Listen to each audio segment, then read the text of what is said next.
Have you ever thought that you would be living through a war?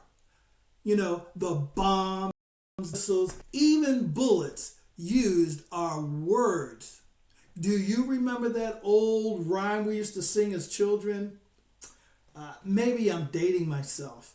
But anyway, we would say, sticks and stones may break my bones, but words will never hurt me. Wow.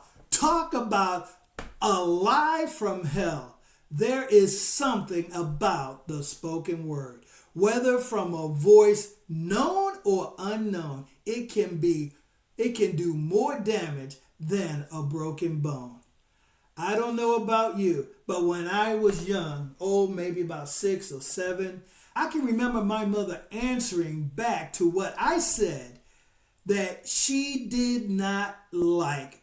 And she would say, "Don't you mouth off at me," followed by, "Are you mouthing off at me?" Whatever I said, whatever I was serving up, my mother was not willing to taste. Here is the question.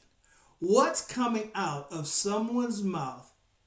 What is being served up for you? What voice tickles your ears and the sound resonates and your whole body vibrates and it finds that groove that makes you want to move?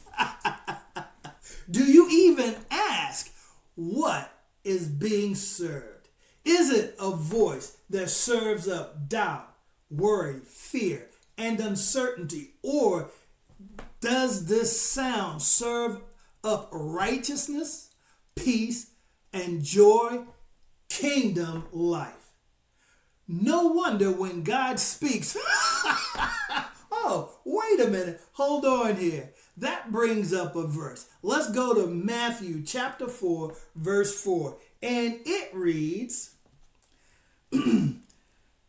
the scripture says, bread alone will not satisfy, but life is found in every word that constantly goes forth from God's mouth. Oh my gosh. What do you have to say about that? Huh? So, when he speaks about the power of the tongue, as creator, I think God has a better handle on the power of what comes out of the mouth. Wow. Hey, let's look at Proverbs chapter 8. Let's go to Proverbs chapter 8. Proverbs chapter 8.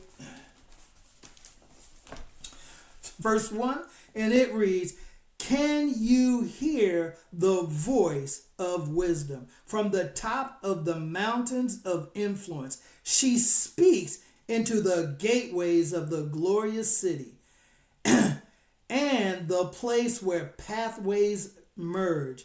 At the entrance of every portal, there she stands ready to impart understanding, shouting aloud to all who enter, preaching her sermon to those who are listening.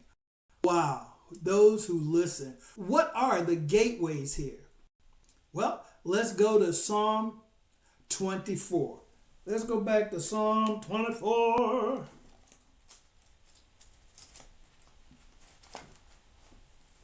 Psalm 24, verse 7. We're going to start there. Verse 7 says, so wake up, you living gates. Lift up your heads, you ageless doors of eternity. Wow. For destiny. Welcome the King of glory, for he is about to come through you. You ask, who is this glory king? The Lord, armed and ready to battle, the mighty one in every way. So wake up, you living gates, and rejoice. Fling wide your ageless doors of destiny. Here he comes, the King of glory is ready to come in. Oh my gosh. You are the gates, and wisdom is ready to impart understanding. Now, impartation is a download of something you did not have before the impartation happened. Wow. I think that's awesome, don't you? So you see, let's go to Proverbs chapter 7. Proverbs chapter 7. And read this in verse 1. Let's try that again. Stick close to my instruction, my son, and follow all my advice. If you do what I say, you will live well. Guard your life with my revelation truth, for my teaching is as precious as your eyesight. Wow. Wow, wow, wow, wow, wow. I think that's awesome, don't you? So whose instruction is the question? Whose instruction and whose advice? I think this is wisdom, the voice of wisdom. Look at Proverbs chapter 2. Proverbs chapter 2. In Proverbs chapter 2, it reads in verse 2. So train your heart to listen when I speak, and open your spirit wide to expand your discernment. Then pass it on to your sons and daughters. Wow. You see, the voice of wisdom is multi-generational. Wow. Let's go to Psalm 105. Psalm 105. Starting in verse 41, where we read,